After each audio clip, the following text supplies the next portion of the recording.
And now to an alarming medical discovery in Cuba. International scientists say there is a new, highly aggressive strain of HIV on the island. Typically, HIV takes 10 years to develop into AIDS, but the study conducted by researchers in Belgium says this new strain progresses into full-blown AIDS 3 times faster than the common strains of the virus. And joining me now, Professor of Infectious Diseases at Florida International University, Dr. Aileen Marty. Aileen, what a pleasure to see you. Oh, it's always a pleasure. Thanks. So let's talk about this.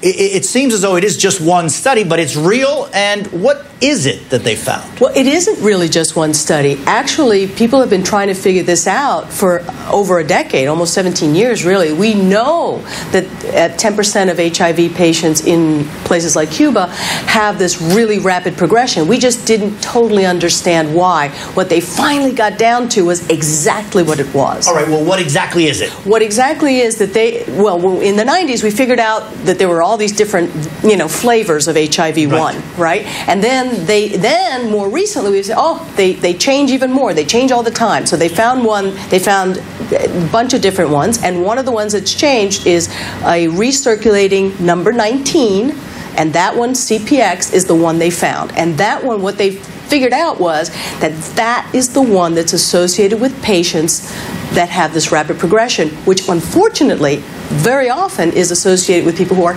strictly heterosexual, too. Interesting. And let's talk about the implications, not only in Cuba, but for the rest of the world.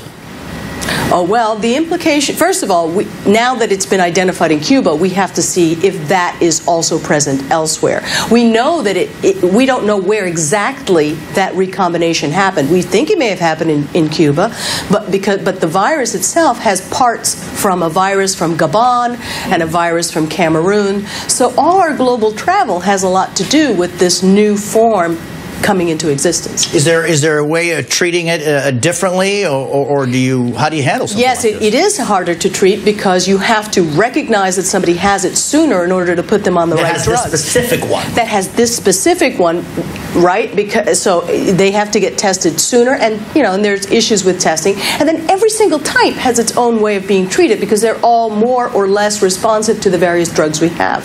Dr. Marty, it's always a pleasure to see you. Thank you very much. Oh, my pleasure. For being with me again.